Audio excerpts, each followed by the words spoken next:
Welcome to Sort of Off Topic.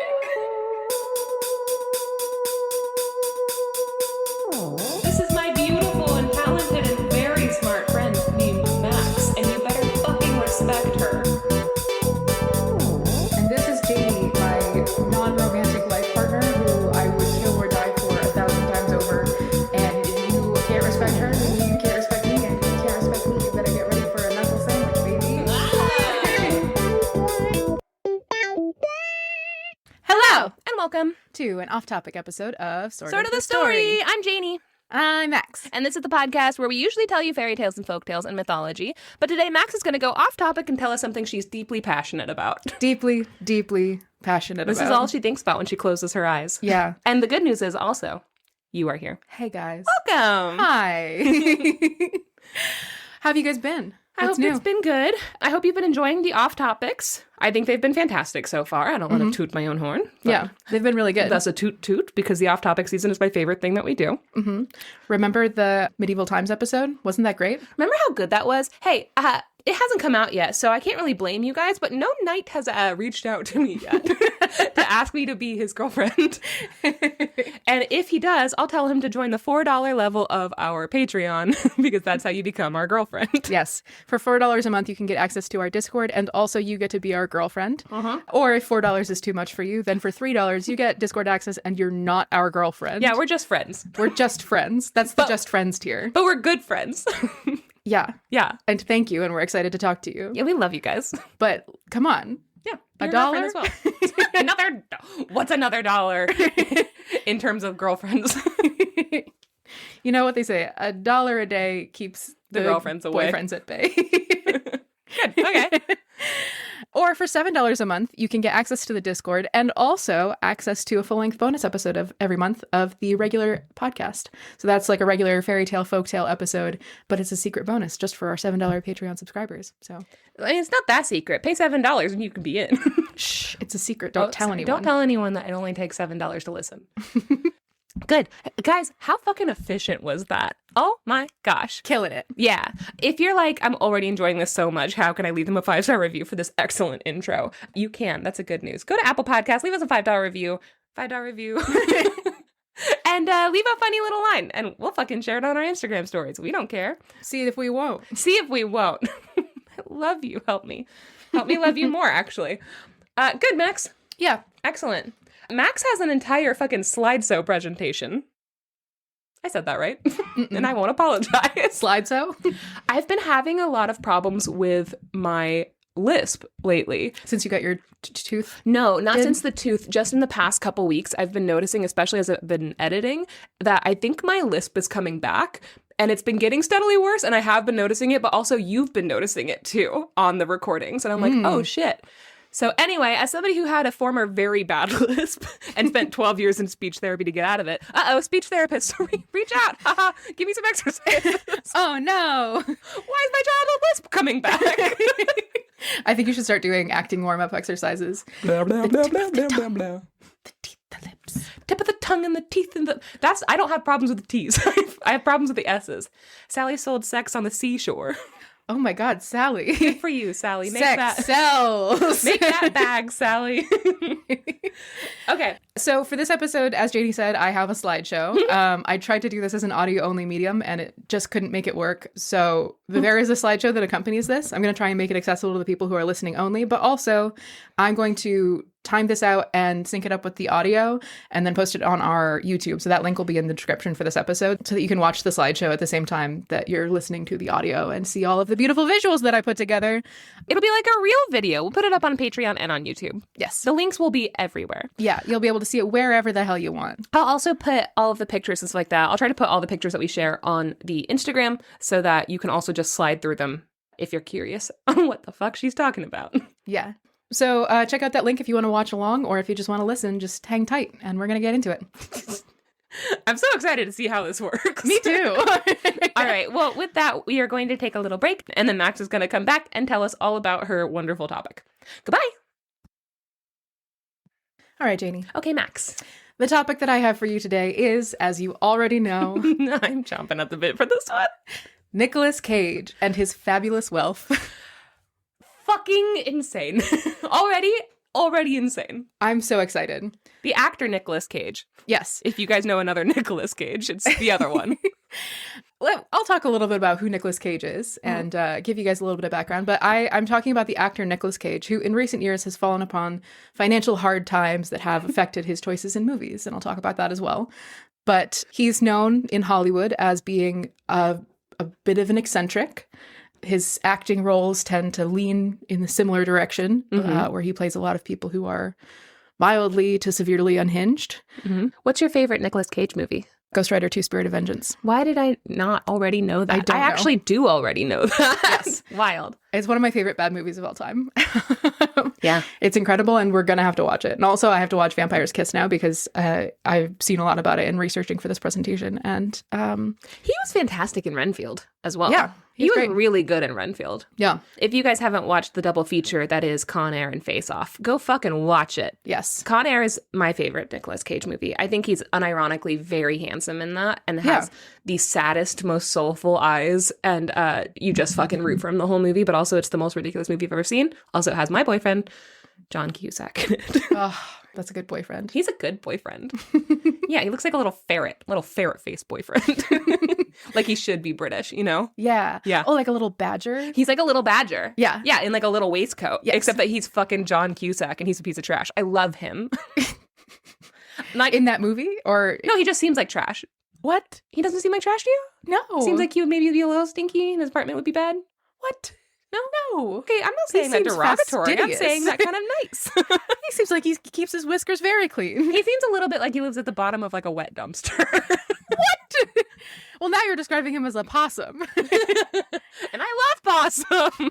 Okay, so next season we're going to do an off-topic about what rodent is John Cusack. What does he smell like? And he'll be a guest.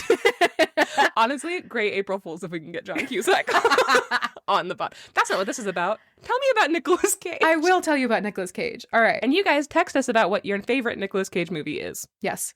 All right. So I'm going to begin the presentation now. And this is a very professional presentation, just for the record. It's beautiful. It looks very corporate. It has a pie chart in it. This presentation is The Worldly Possessions of Nicolas Cage by Max Higgins. There she is. I have our table of contents here. So a couple of the things that I'm going to talk about. First, I'm going to go into the background of Nicolas Cage, who he is and how he grew up, how he got to the point that he's at today. Got it. And then also his background in terms of finances, just set the stage a little bit for his troubles that he's encountered. And then I'm going to go through a not inclusive list of some of his wildest possessions, including real estate, vehicles, collectibles, and animals. Animals. Oh my God. I'm so excited. It's going to be great. And then I'm going to talk a little bit about his career. And we are drinking mimosas through this, Yes. so expect that energy. Yeah. All right. So a little bit of background on Nicolas Cage. Nicolas Cage was born Nicholas Kim Coppola. He was born a Coppola. Mhm. I thought he married into the Coppolas. No, he is the nephew of director Francis Ford Coppola, director of The Godfather, and the cousin of director Sofia Coppola. That's wild. I thought he and Sofia Coppola had at one time been married.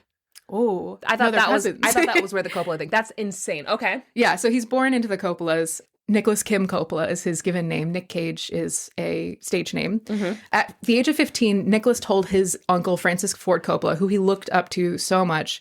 Francis Ford Coppola used to like drive him around Hollywood and everything. And Nicolas Cage was starstruck with like all of Coppola's like his cars and the stars that he got to hang out with and like all of his movies and everything. At 15, Nick told his uncle, "Give me a screen test and I will show you acting." There was just silence in the car. Francis Ford Coppola hadn't heard him. Early in his career, Nicholas adopted the stage name Nicolas Cage to separate himself from his famous family. Did he not give him a screen test? He didn't. Oh, he did it out of spite. And I think that's hilarious. That is hilarious. He's like, and you're dead to me, actually. Actually. That's wild. My mind is already blown at the fact that he is, in fact, an actual Coppola. Yeah. Oh, man. A little bit more background. This is just a quote that I got from Nicolas Cage so you can get an idea of who he is as a person and maybe why he is the way he is. On his earliest memory, Cage said, and I'm quoting, "I was 3.5 years old in Italy with my family. My parents had gone out. There were these women dressed in white. I think they were nuns. They gave me something to drink. It tasted a bit like licorice. They also fed me some kind of stew, which was made out of fox meat." I was on a bed with these women. They were rocking the bed and humming a song, which meant I couldn't sleep. Looking back, I'm pretty sure the drink they gave me was Sambuca. Yeah, I was gonna say. What was up with these nuns? So, possibly was involved in some sort of ritual. Also, I bet you anything he was like a feral child. I bet he was spoiled. Absolutely. He was born super rich. He probably had no structure, so he was just out of Also, he's Nicolas Cage. Imagine Nicolas Cage as a baby. I wouldn't want to teach him. And so, like, I wouldn't want him to be in my kindergarten class, is what I'm saying. So they probably did give him alcohol thinking, like, this is how we do it. Knock him the fuck out. Let's knock this feral child out. Yeah! And I don't blame him. You had the chance to knock out young Nicolas Cage. Make him take a nap. If I could go back in time and Knock just out KO a baby. A baby. A baby Nicky. As far as his financial background, Cage starred in a series of movies that were all very successful. He made about $150 million as an actor between the years of 1996 and 2011. Whoa. Just in the year 2009, Nicolas Cage earned approximately $40 million and was considered one of the highest paid actors in Hollywood. That was National Treasure. Mm-hmm. Yeah. On July 14th, 2009, the same year, the IRS formally opened an investigation into Nick's financial holdings, citing approximately $14 million in unpaid federal taxes, including $6.3 million in property taxes. Okay. Basically, they said that he had been claiming things on his taxes as business expenses that were not business expenses, and he'd been failing to pay property taxes on his properties, which I'm going to talk a lot about. Did he not have a financial advisor? I mean, I assume when you get that much money, somebody's doing your money for you. He did have a financial advisor, and good thinking. On October 16th of 2009, Nick sued his financial manager, Samuel J. Levin, for negligence and fraud to the tune of $20 million. Yeah. Which would make sense because a financial manager is supposed to manage your money. It's supposed to include things like taxes and everything. Yes. In November of 2009, about a month later, Levin filed a countersuit claiming that he had, quote, repeatedly warned Cage that he was living beyond his means, urged him to spend less, and warned him that financial disaster loomed if he continued to spend uncontrollably. So the two parts in this argument are Nicolas Cage being like, my financial manager wasn't taking care of my business interests, and that is why my taxes are unpaid. And then his financial manager came back and said, I tried to pay his taxes, and I tried to get him to stop spending crazy amounts of money, and he told me to fuck off. I mean, I believe that. First of all, I do believe that. But I also don't understand how your taxes aren't paid. Mm-hmm. Because somebody's automatically going in and paying your taxes for you. Yeah. So, like, both of those seem believable to me. Yeah. Right? I think the truth is somewhere in the middle, probably. It has to be, because again, there's no way that Nicolas Cage is doing what we do and going on fucking H&R Block or TurboTax or Cash App and paying his own taxes and like putting in all his own expenses. There's no way that he is the one that is personally going in and claiming things on his business expense. I mean, he can tell it's financial, but also... Yeah, I think that the idea is that that's what it was that he was instructing his financial manager how to account for things on his taxes and everything, and that his business manager perhaps wouldn't have done it that way, which is why there was allegations of tax fraud. I want to be there in the room. If you're a financial advisor, can you reach out and tell me, just tell me what's happening? I'm so interested in this. So he was in a bunch of trouble with the U.S. government over unpaid federal taxes. Mm-hmm. There are also rumors that he was several $1 million in debt to various other individuals and entities. Mm. But I'm going to go into a little bit of, as the highest paid actor in Hollywood, one of the highest paid actors in Hollywood at the time, who had been in acting for, 10 years, very successfully, who is a Coppola, what exactly he did to spend a small, medium, large-sized fortune and end up in debt. Oh my God, if that's the small, medium, large size fortune, I don't have a fortune at all. Actually, that's true. So I'm going to start off with his possessions, specifically his real estate. Okay. Now, Cage himself has said that his real estate is what got him in trouble. He owned a lot of land and a lot of properties, and that is why he ended up in so much debt, because of property taxes and because of the land that he owned and because of the financial crash of 2008, which drove down the value of a lot of things. Sure. So he has said that this is the primary cause, and I've included like dollar amounts here, so it is definitely the bulk of his spending is here in real estate. I do think we have to take into consideration the other things he was spending money on, but I'm going to start with these. Okay. So first up on our little docket here, I've put together a presentation with pictures of all of his properties and their features, almost like a little Zillow presentation. It's beautiful. Also, for those of you who are looking at the presentation, I have a little icon in the top right of all of these. If you click on that, it is the link to the source for every one of these things. So professional. I know. I did some of it during work. And I was like, it's training. I'm training on how to make a presentation. Now you know how to do this. Actually, also take it out on your taxes. Yeah. It's a business expense. Yeah. So I'm going to start with least ludicrous and go to most ludicrous. Okay. Nicolas Cage owned a mansion in Bel Air, California, USA. The mansion was formerly owned by Dean Martin and later by the singer Tom Jones. So this is like a legacy famous person house. Yeah. He purchased it for $6.5 million in 1998. He kept it until 2014 when he tried to sell it. It failed to sell, and so it was foreclosed on for $10.5 million. Whoa.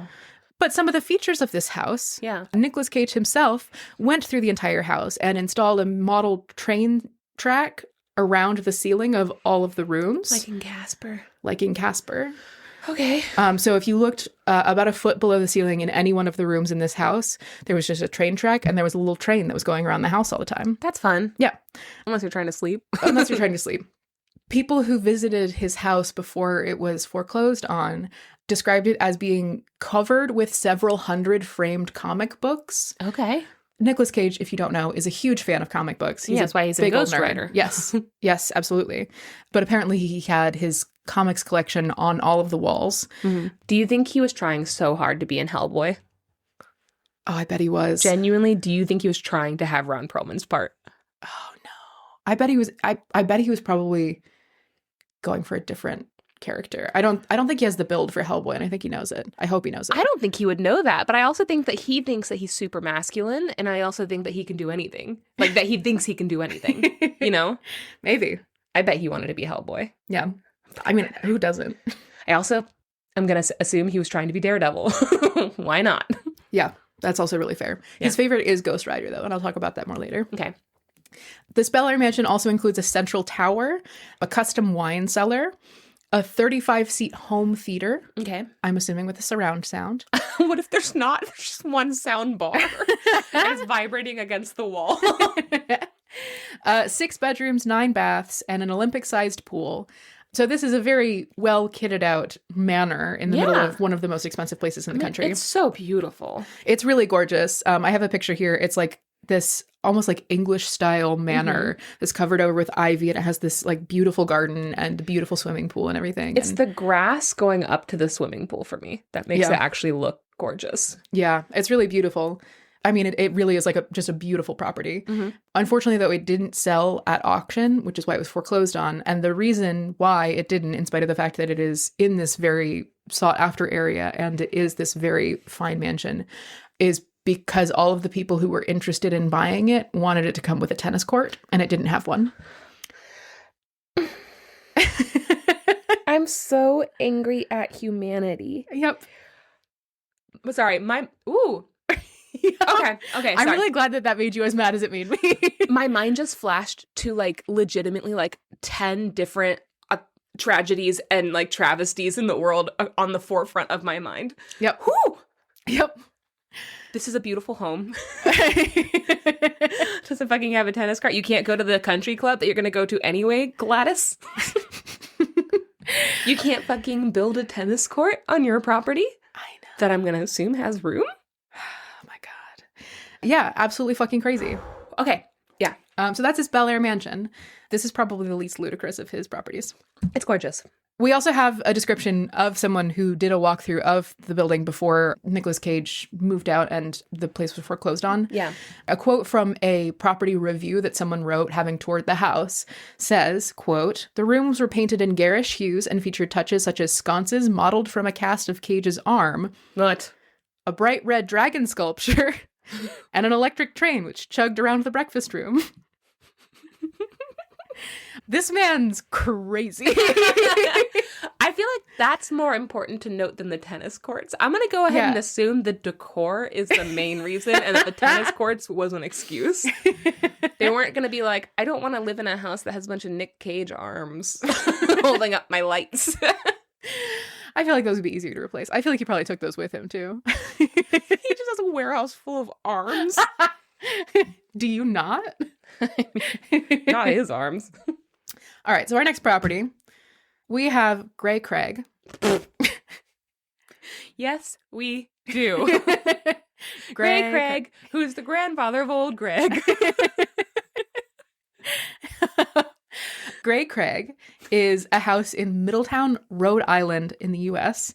Nicolas Cage purchased it in 2007 for $15.7 million. He was forced to sell it in 2011, 4 years later, for $6.2 million, which is a loss of about $900 million, $9 million. $900 million! He lost more than what the actual selling price was. But that's because they took all his arms. Gray Craig is a beautiful, again, like a sort of like a manor style house, 24,000 square feet, 12 bedrooms, 10 bathrooms, a beautiful view of the Atlantic Ocean. This one does have a tennis court. Okay, so it should have sold for more. Doesn't this look like the house from the BBC series Ghosts? Yes, it does. Yeah, it looks a lot like it. It's like very much that style of house. It's like the like windowed facade and everything like that. Do you think he's next door neighbors to Stephen King? Maybe. Yeah. Well, Stephen King is in Rhode Maine, Island. right? Oh, I thought he was in Rhode Island. Yeah, you're right. Very Maine. You're totally right. Yeah. Do you think he's next door neighbors to Stephen King, though? I think that they've definitely hung out. I do believe that from the bottom of my heart. Bummer. So this one does have a tennis court. It also has its own gym and pool. This is a really nice little property that we have going here. Yeah. The next one that we have on Nicolas Cage's portfolio is Olympic Tower 48GH.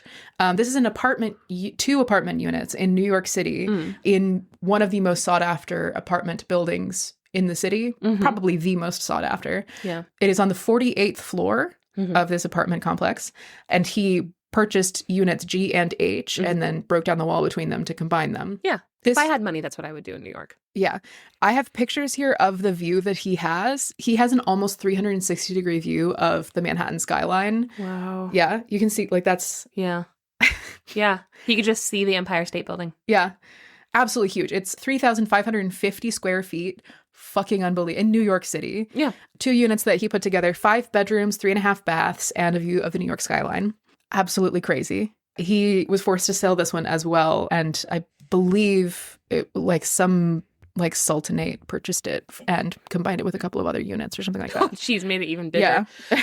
Yeah. Okay. So just off the cusp, my mind always goes to you don't need that many properties. But I can see being an actor and wanting a place in Bel Air and wanting a place in New York, like actually wanting a place in the, if you're going to be filming in multiple places and you have the money to do it, then I'm like, yeah, I understand that. There's no reason to have a fucking place in Rhode Island, Nicolas Cage. Airbnb that shit, you piece of shit. Go ahead. And we're not even close to Oh my God. even partway done with his properties. Bayfront Mansion in Newport Beach, California. You don't need 2 in California. No, you do not. Purchased in 2005 for $25 million, forced to sell in 2007 for $35 million. So we actually made a profit on this one. In 2 years. Yeah, not bad. This is 8,355 square feet, 4 bedrooms, 6 bathrooms, with a bay view, a private dock, a private pool and spa, and a 4-car garage. Again, in one of the most sought after areas in the United States, one of the most expensive areas. He has a view of the beach and the bay, his own private dock, which I will get into later. He has use for. Go ahead. Oh my God, Nicolas Cage, you're filling me with rage. We have his mansion in Las Vegas, Nevada, purchased in 2006 for $8.5 million. He was forced to sell this, but I was not able to find the numbers on how much he sold it for. It is 14,000 square feet, 7 beds, 8.5 baths with a private pool. You can also, I have a picture here of the decor, and it is unique. We're going to go ahead and call this one Date Rape Manor. He has got like a very old style pool table, like carved and engraved. Everything else is kind of minimal. It kind of looks like this is an ancient Chinese pool table. This was the first one ever made. It kind of looks like if you emptied out an Applebee's. It does. It does. And you can see here, I believe that this is a little enclosed garden space that he has with a giant Buddha face. Yeah. It's very Asian inspired. Turns out he's an appreciator of culture.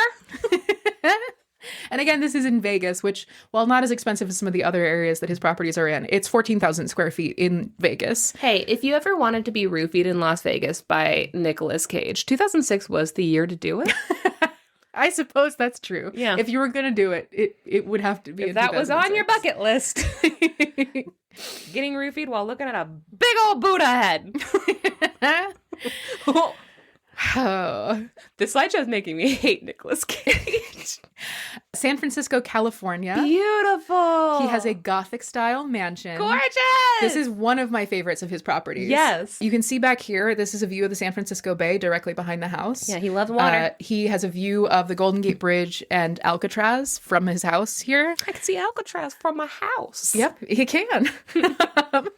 He had it custom fitted out with stained glass windows. Yeah, perfect. It has 6 beds, 6 baths, and is 6,305 square feet. Purchased in 2006 for $9.4 million, sold in 2008 for $7.7 million. So loss on that one as well. Yeah. But also, this is one of the most beautiful houses I've ever seen. It reminds me so much of the house in Charmed. It does. Which is also in San Francisco. Gorgeous. It's a gorgeous house. Yeah, it's incredibly beautiful. And also fitting it out with stained glass windows was a plus. Like, he added to that house. This house should have stained glass windows. Yes, it also has like really ornate detailing around the around the ceiling and the floor everywhere, like hand carved molding, and it's crazy. I have a link to look at pictures of the interior of the house here. Check it out because it's gorgeous, but I didn't include them in here. Got it. His property on Paradise Island. Where's Paradise Island, you might ask? It's in the Bahamas, off of Nassau. It is on a road called Casino Drive. It's one of the small islands near the island of Nassau in the country of Nassau. I'm going to guess Nicolas Cage doesn't need to live near Casino Drive. That's probably a good bet.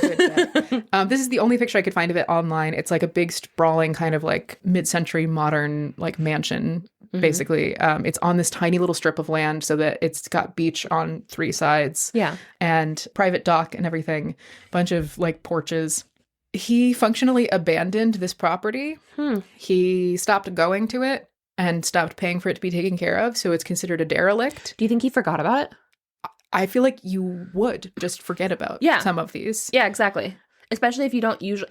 He seems like maybe he's the type of person that went to the Bahamas one time, bought a house, and then never went to the Bahamas again. And then just forgot that he owned property there. Yeah.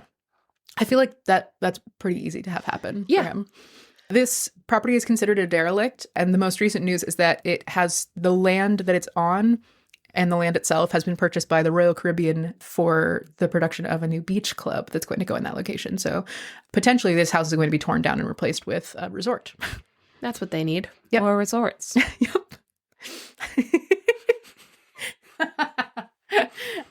Are you having fun? I'm having a great time.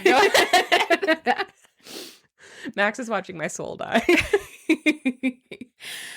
Now, I know you read Paradise Island and you were probably thought it was going to be like some kind of private island or something. Sure. But he actually has a different private island, which is also in the Bahamas. Yeah.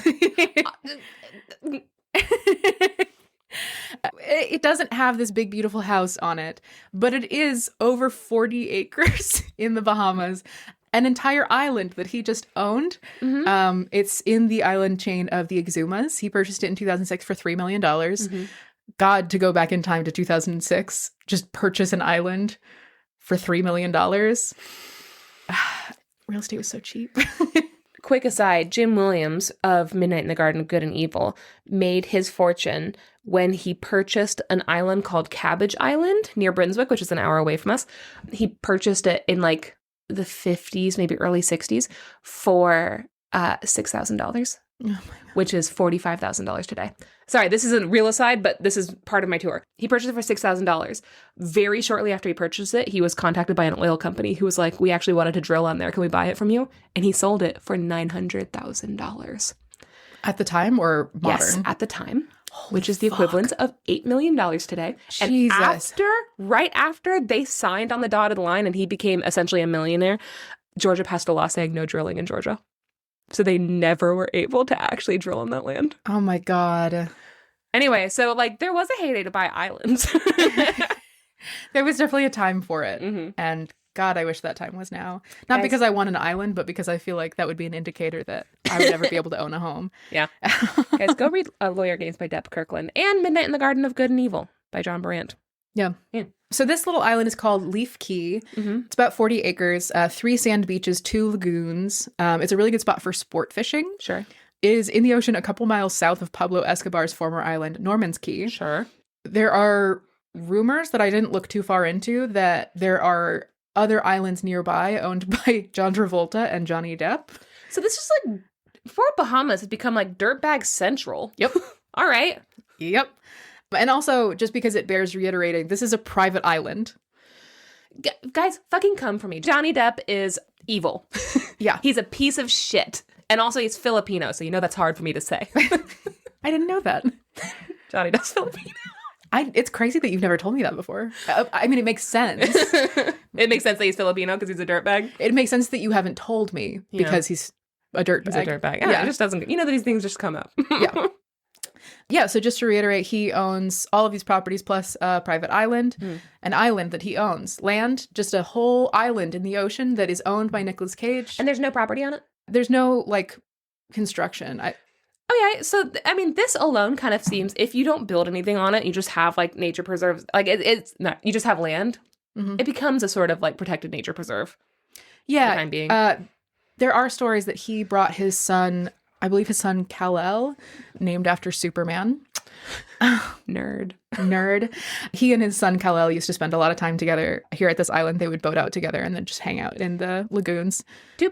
To be clear, I'm not against rich people buying property. I'm really not. Like, I'm against excess property. Yes. I'm against this, but I'm not against being like, I spend a lot of time here, I'm going to buy a house here. That makes sense to me. I'm not against buying a piece of land and never building on it, because I do think there's a positive in leaving something for animals to be there. Like, a lot of people do that. It's just, he fucking forgot about a fucking house, guys.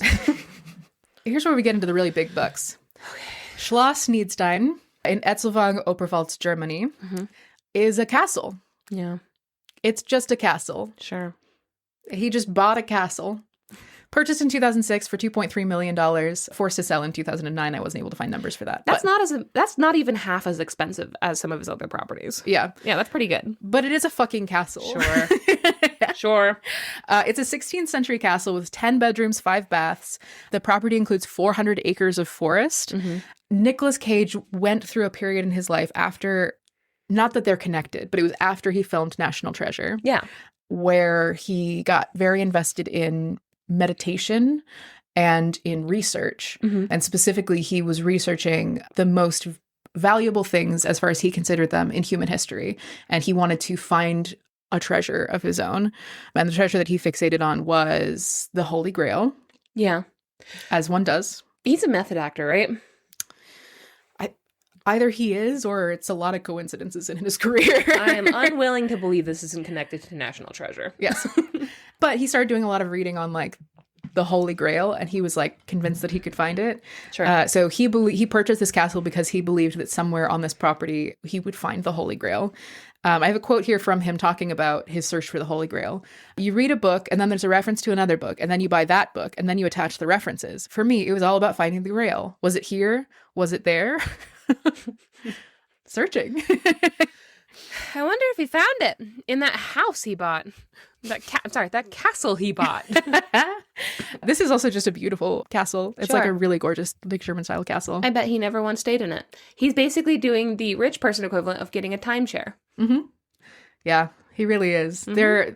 There are a couple of properties that he owns that there are no accounts of him ever staying in. Yep, that makes sense. The one in San Francisco, actually, there's no accounts of him ever sleeping there. Okay. Yep. On to the next. Another castle. He desperately needs one. This looks like something from Taskmaster. Yes, I was thinking that too. It looks a lot like the Taskmaster Castle. Mm-hmm. Woo, Taskmaster Castle. Say that 9 times fast. I will not. Too many times, maybe. I overshot it. He purchased Midford Castle in Somerset, Bath, England in 2007 for $6.3 million. Sold it in 2009 for $4.5 million, so at a loss. Yeah. This is a really cool and unique castle because the architectural footprint of it is designed, it's like 3 towers, circular towers, that are together in the shape of like a club, like from the suit of cards. Yeah. It's really beautiful. It's an incredible property built in the 18th century. When Nicolas Cage sold it, he sold it to, I forget who it was, someone new money, like .com boom. Yeah. Money, who turned it into an Airbnb. So now you can actually stay there if you want to. You can get a room in it, or you have to rent the whole castle? I'm not sure. Both. I didn't look into it, but it's very easy to find the website, and you absolutely can still book a stay there. This is gorgeous. Yeah, it's really beautiful. This is, I think, if I was going to live in one of Nicolas Cage's properties, it would be the one in San Francisco. But this is my favorite of his properties. I will say, I think that my favorite is the first one you showed us, the one in California. Bel Air? The one without the tennis court. Yeah, with the big pool. Yeah, with the grass up to it. Yeah, I think that one so far is the prettiest to me. Yeah. Well, I have a couple pictures of the interior of Midford Castle because I think it's gorgeous. Oh, beautiful. Are those painted books on the wall? No, those are real books. Are they real books? Those are inset bookshelves. These ones? Yeah. Okay, good. I was about to hate it. No. They look cartoonish. No, but this kitchen, I would kill and die for this kitchen. That doesn't look gorgeous. like a kitchen to me. That looks like a butler's pantry. I bet you anything it's a butler's pantry, and that makes it It's even entirely possible, but better. this is like just an incredibly beautiful, like it is a book lover's dream. There's a lot of books in this. And like arched windows, arched doorways. And the little keyhole windows on top of the just on top of the rooms. Yeah, a really beautiful, like ornate style, very like cozy cat. It looks like a princess lives there. It looks like a princess. This is Belle's castle. This is where Belle lives. Yes, exactly.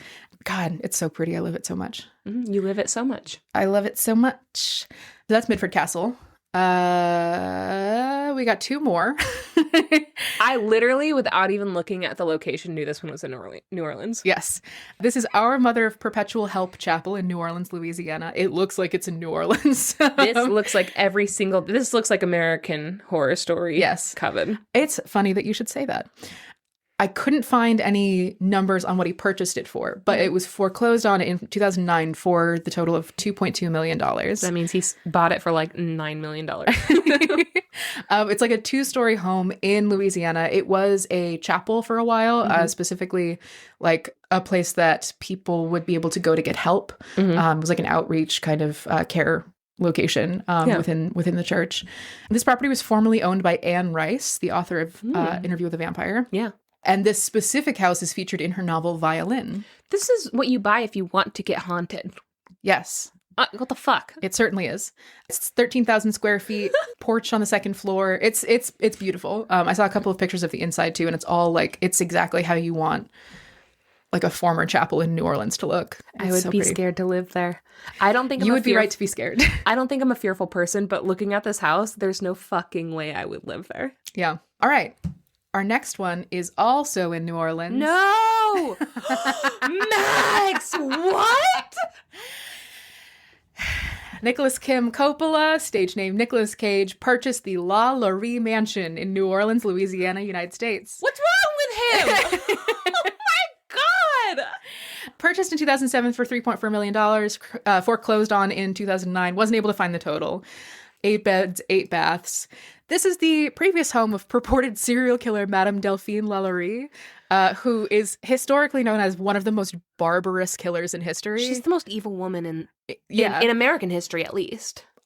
That, like, is on record, absolutely. Yes. She devoted entire parts of this house to torturing and killing enslaved Black people in truly some of the most inventive and horrifying ways that I've ever heard of. This might be unpopular, but I don't think it is. This house should have been torn down.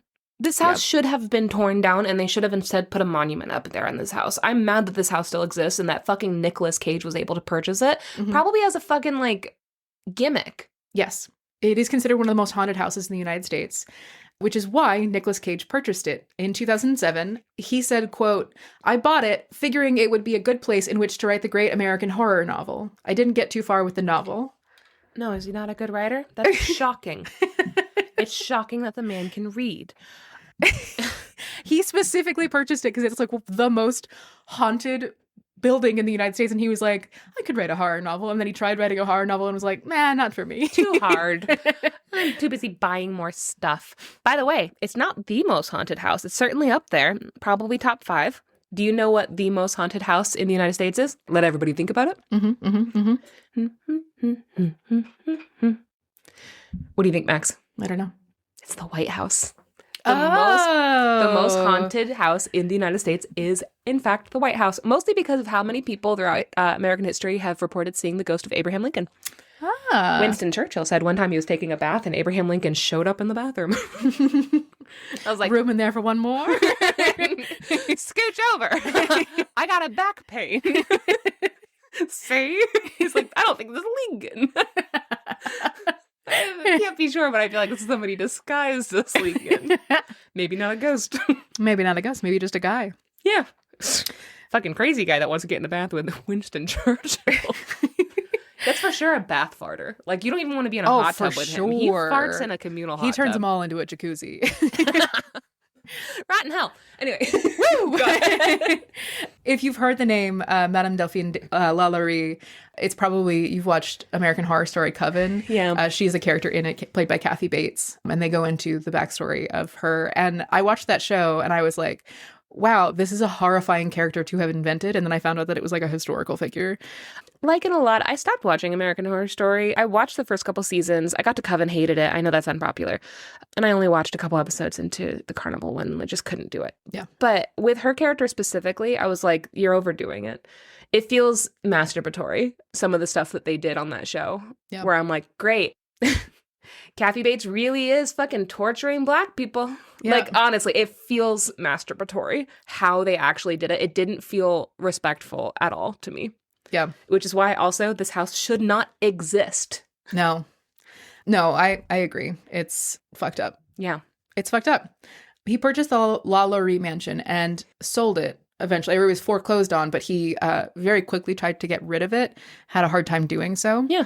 But he came to believe that by purchasing the house, he had inflicted upon himself a curse. Oh, yeah, that was his problems.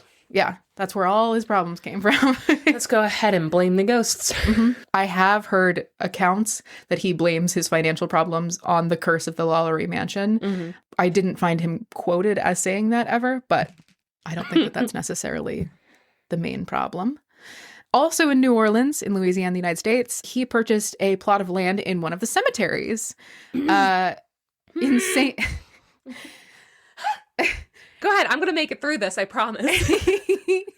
He purchased actually 2 plots in the St. Louis Cemetery No. 1, which is one of the oldest cemeteries in New Orleans. It's also home to the grave of Marie Laveau, who is the voodoo queen of New Orleans, one of the most prominent figures in voodoo history. Also featured in American Horror Story Coven. Yes. Beautifully portrayed by Angela Bassett. Yes. He purchased 2 plots and combined them and built a 9-foot-tall white pyramid tomb on it for when he dies. Totally natural. Fits totally in normal. with the entire aesthetic.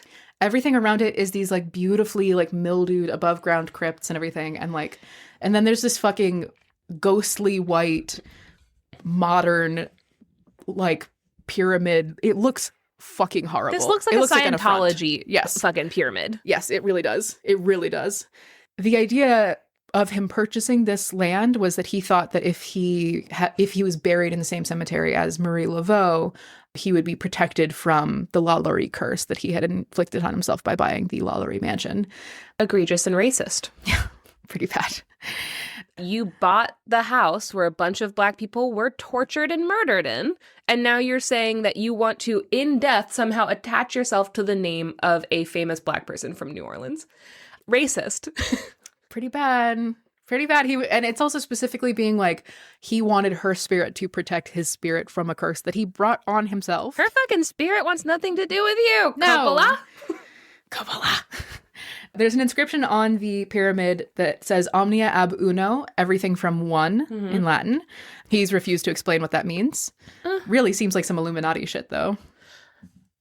It kind of makes sense, of all people. I mean, they always say that all people kind of started in the same place and branched outwards and stuff like that. It makes sense. That could be what it means. This has become something of a local landmark. A lot of tourists to New Orleans will go to Nicolas Cage's Pyramid Tomb, and people will put on lipstick and kiss the tomb. So at any given time, it's covered in a bunch of lipstick kisses. Nobody knows why, but that's just a weird tradition that's evolved around his crypt. I'm going to start a new tradition of pissing on his grave. Try kissing it now. So that brings us to the end of his properties at the time of financial dismay. And you might be thinking, gosh, he lost all of those. He still owns the tomb, as far as I know. But he lost the majority of these other properties, and poor him. But fortunately, he has been able to get out of some of his financial distress. And in 2024, he purchased a mansion in Malibu for $10.5 million, which is now his primary residence. I have a couple of pictures here. This looks like a supervillain's lair. Yeah. This looks like a Bond villain's lair. It's beautiful. Yeah, it's all like cubes and glass, and Yeah, it's very geometric. It's very California. yeah, we're just right on the ocean in Malibu. God. Hope it doesn't burn down. What's the next one? So that brings us to the end of our properties for Nicolas Cage. God damn it. And again, this is, by his account, the main reason why he ended up in financial trouble. I also think that's probably the least interesting part of this presentation. Okay. So it's going to get more interesting and faster. I think that was pretty interesting. Okay. Up next, we have further possessions, his vehicles. Okay. Nicolas Cage is a real car head. He loves cars a lot. Mm-hmm. So much. And he owns a lot of them. And also several other vehicles. You know who also owns a lot of cars? I don't know. Mob bosses, Tom Cruise, Scientology members. People who are too rich and have nothing to do with their money. People who aren't rich at all but want to pretend that they are rich, so they bankrupt their families with tons of cars. Perhaps. He has a car collection that was at one time considered one of the most covetable in the world. Jay Leno. I guess a lot of shakes.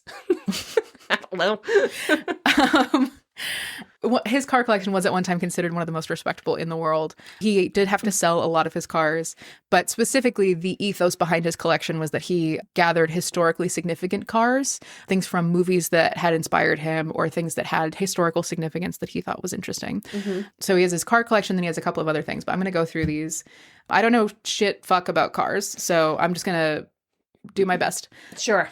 First up, we have a one-of-a-kind Lamborghini Miura SVJ purchased in 1997 for $450,000.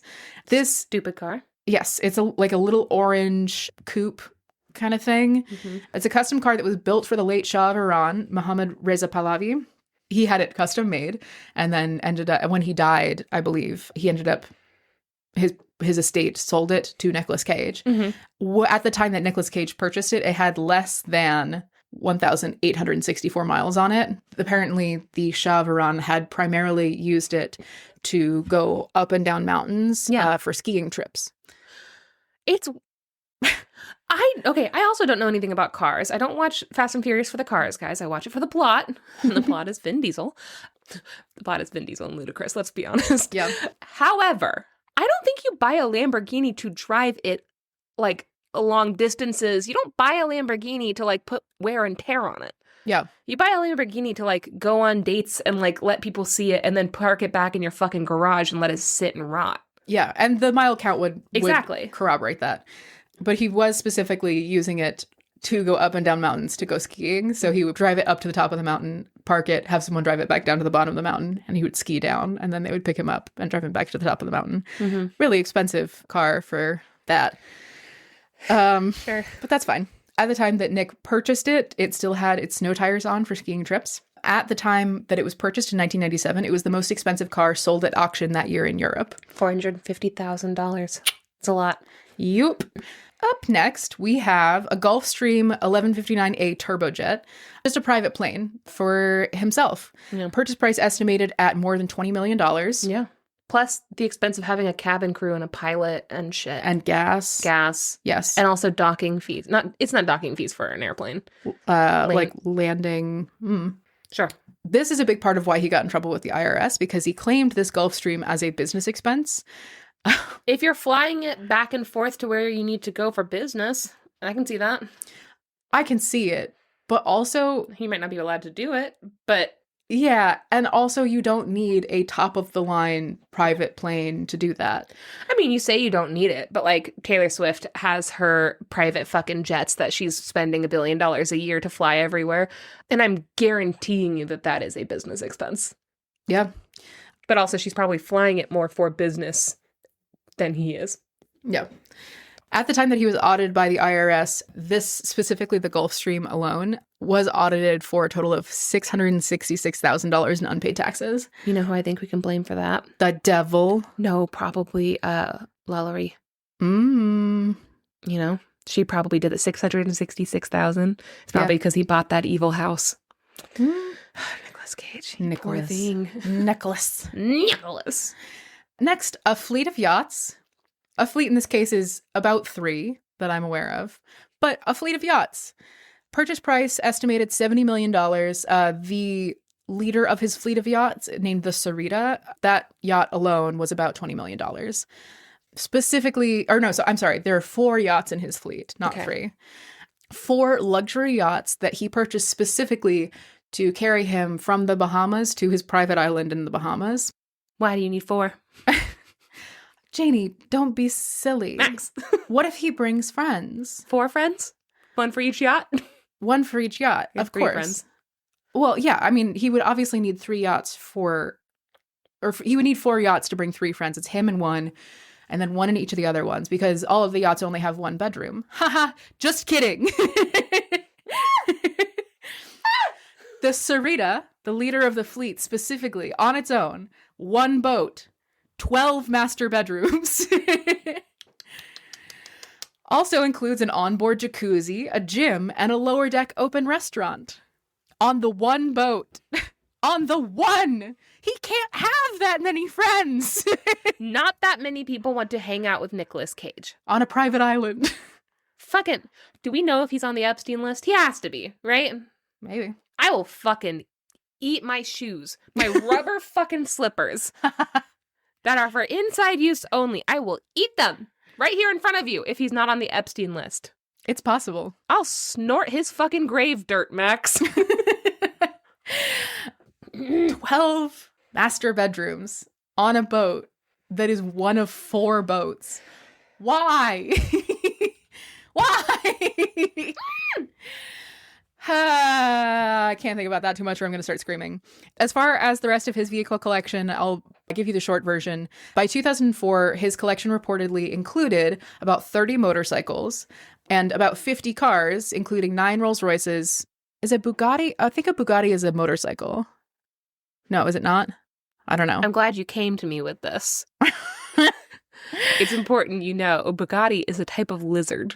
I don't think it is. It's a type of exotic lizard. Okay. It's real big. Oh, all right. Yeah. 30 motorcycles and 50 cars, including at least 9 Rolls Royces, Bugattis, Jaguars, Porsches, Ferraris, and Lamborghinis. All of those are plural. Rolls Royces are the ugliest cars to ever have been made except for the toaster cars. Everything else is too small and stupid. If a man has to basically sit on the actual ground in order to be in his car, and if he can't fit a single muscular friend, it's a stupid car. Yeah, the only cars that are valid are the ones that are in the Fast and Furious franchise. No, not even those ones, because they did the fucking math on those cars, and half the fucking shitty cars that they're driving in this, I'm mad. Half those fucking shitty cars that they're driving in those movies wouldn't actually physically be able to fit The Rock and Vin Diesel in them, sitting side by side. They had to physically make them larger. They're not even driving the real cars, guys. Wake up, sheeple! I'm in it for the cars. Are you, you fucking idiot? Because those men can't even fit in those cars. Now, weedy little fucking Nicolas Cage can fit in all of those. Oh, for sure. But that's just a little bit about his infamous car collection. I bet you anything he didn't even drive more than half of those cars. Hey.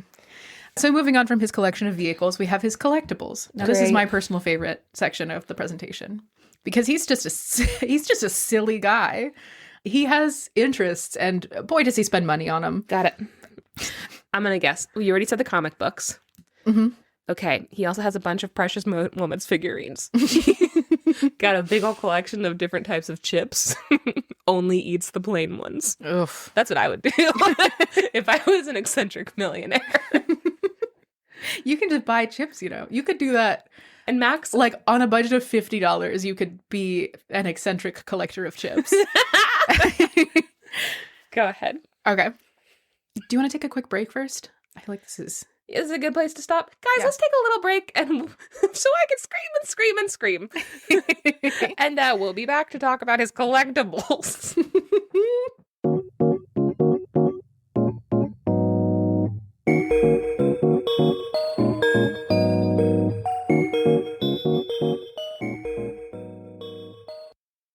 All right.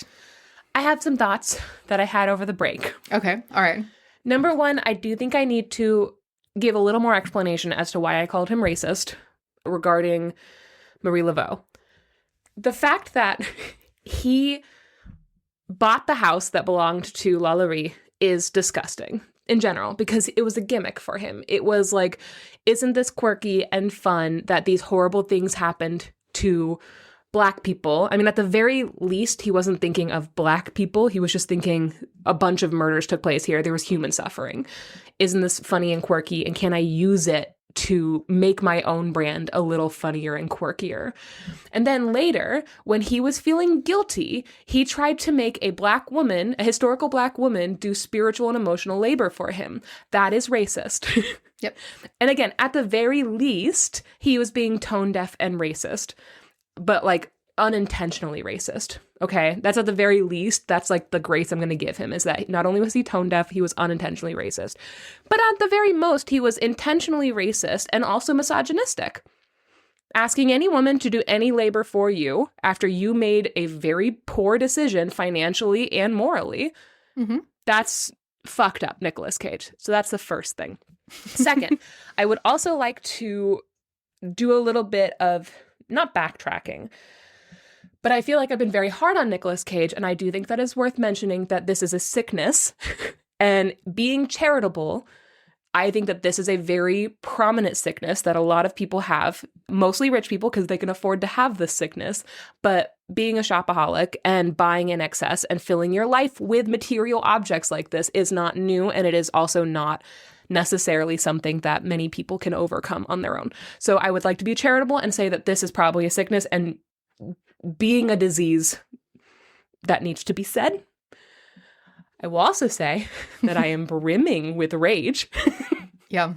And I can't, then that's the only disclaimer you're going to get, because I'm probably going to say some fucked up things later about Nicolas Cage. I do think it's worth noting also that Nicolas Cage had his dirty laundry forcibly aired by this IRS investigation. Yeah, he sure for as fuck wouldn't want everyday people to know about all of this shit that he's doing.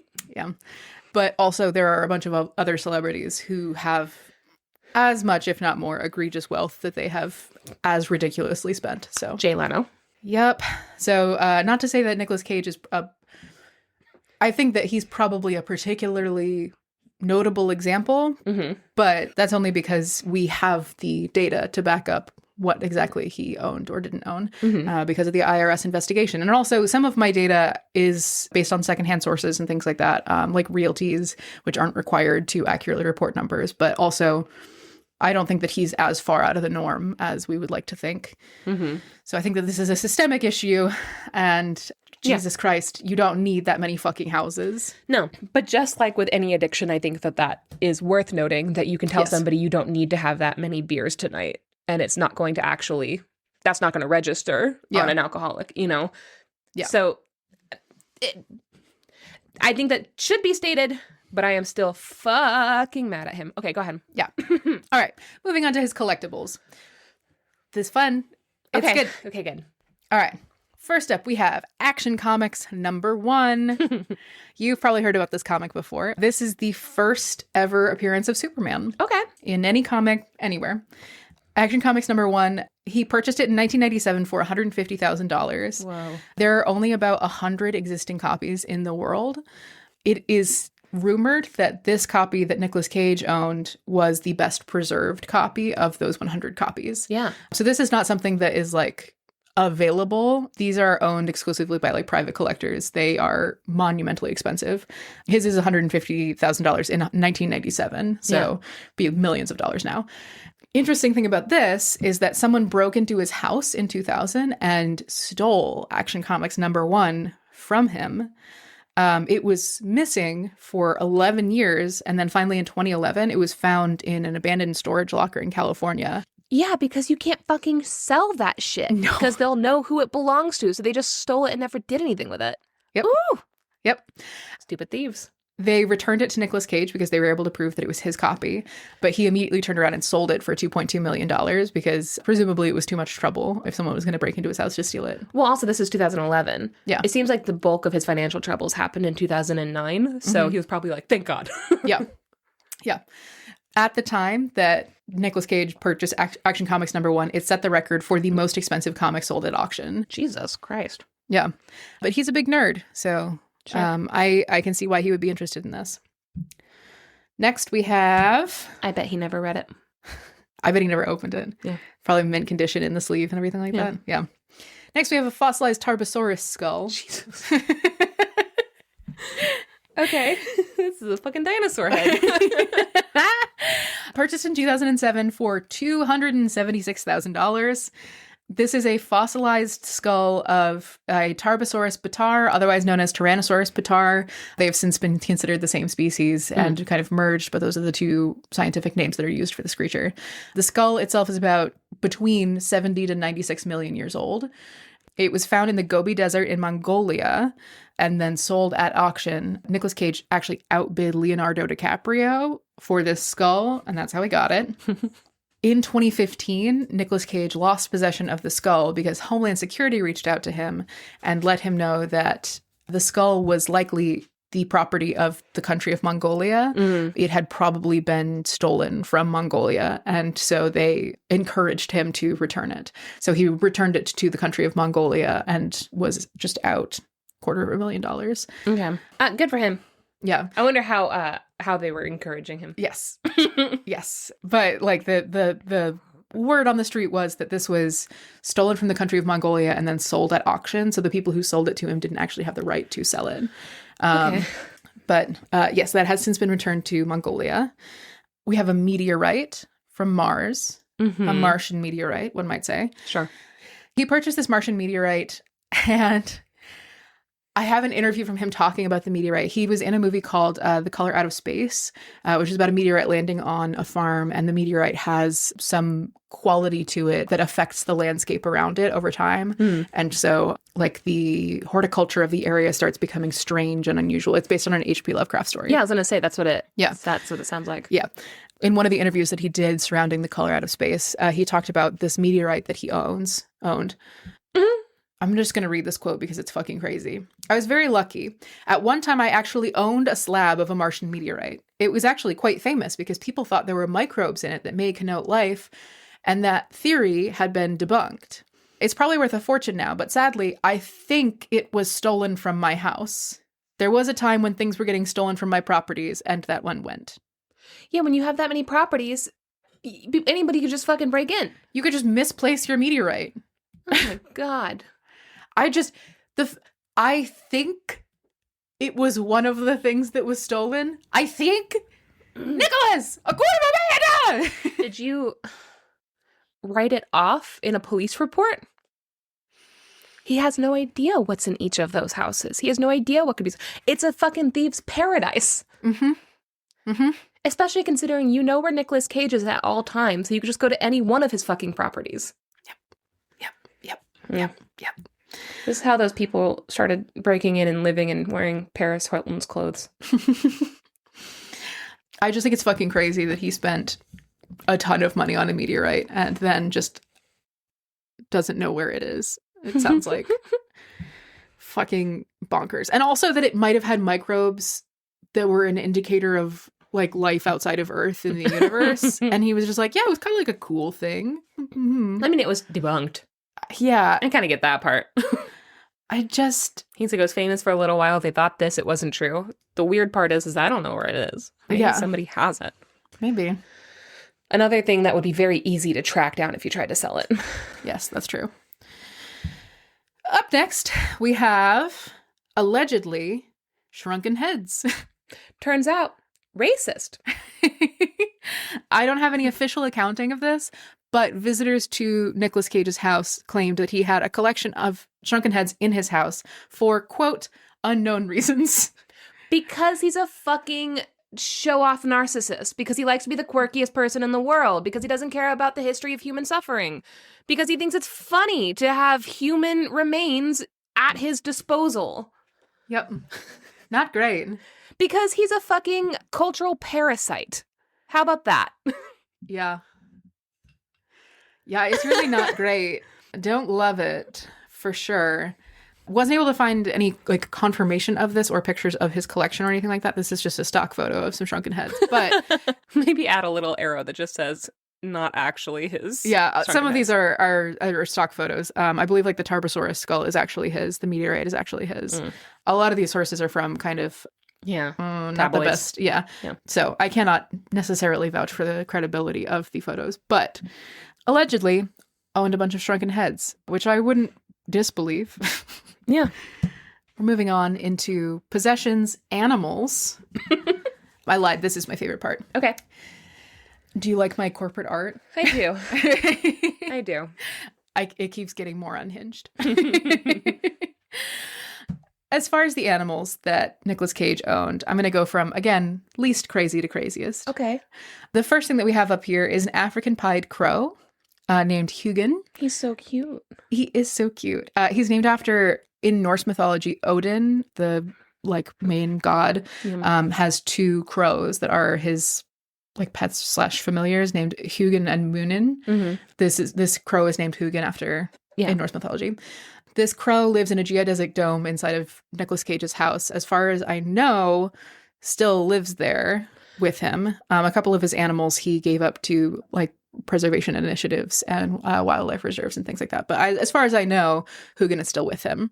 There's like a tarp looks like on the walls and underneath this enclosure.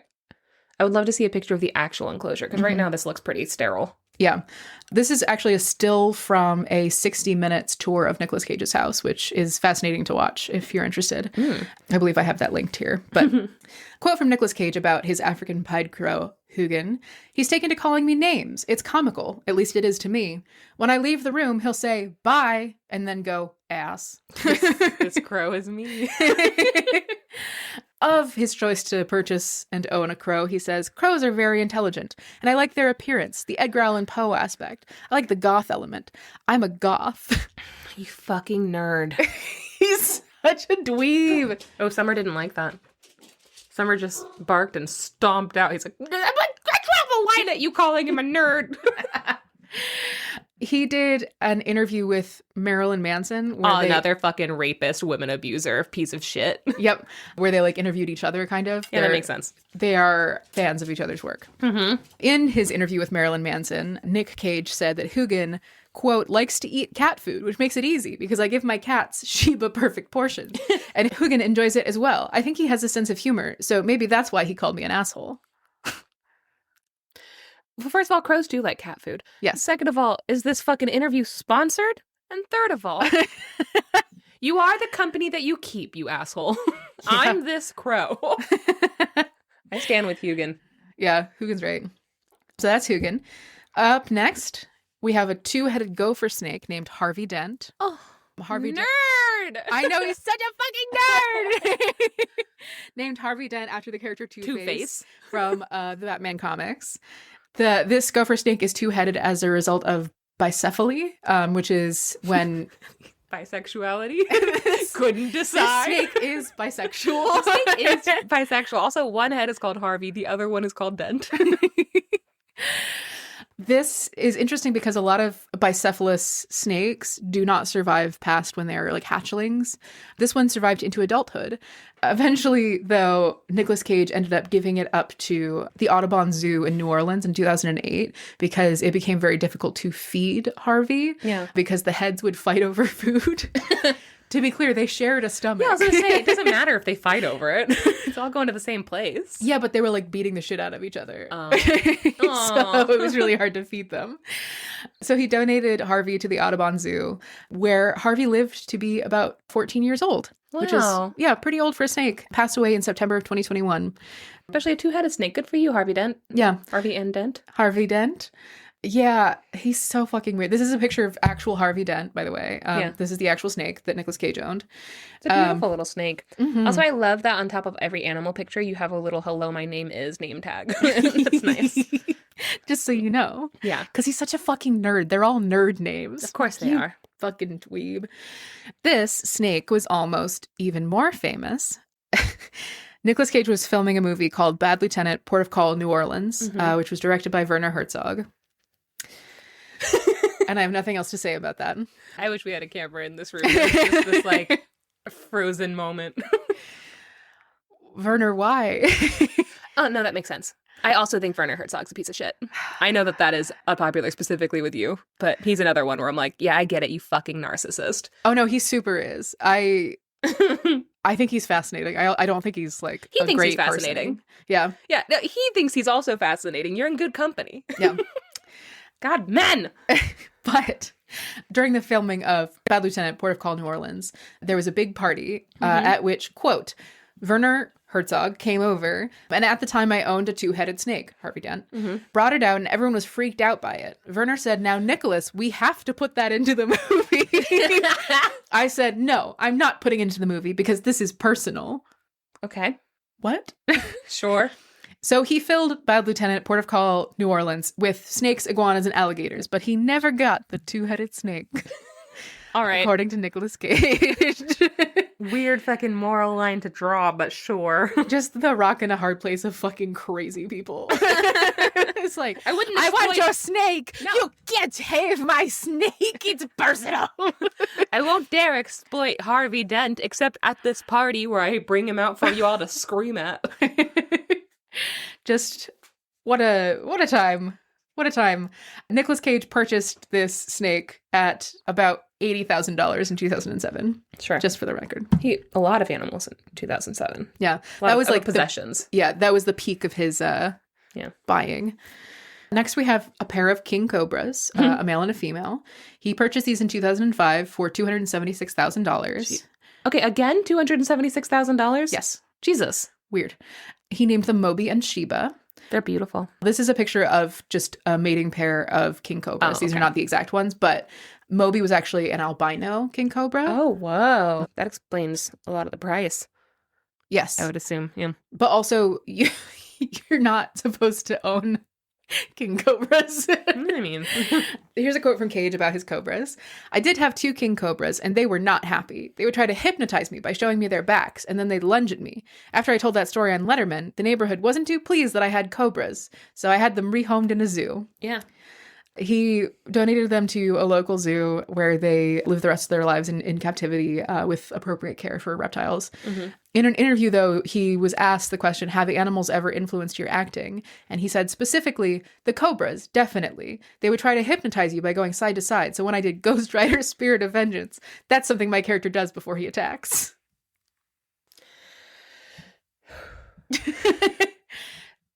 Okay. And don't worry, Janey. I've got the Letterman interview. Let's fucking watch it.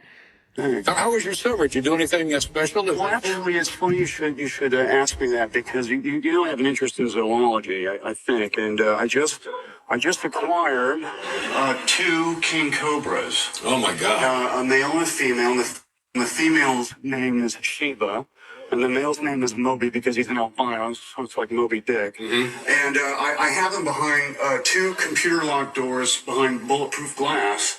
And I like to go in there. Well, actually, Just if in they case bite me, they start shooting. If they do, I've got 15 minutes to live, so I have to get like an antidote, which is next to the cage, and I just punch into my knee, and I'll be all right. That's not going to happen, but I like to go in there in my red leather chair, with a glass of wine, and watch them as they're watching me. And sometimes Moby will sort of do this little charming snake dance and show his back to me. He's got this like little round circular pattern on the back of his back, and he's doing this dance, and every now and then I just turn around and go, "Damn,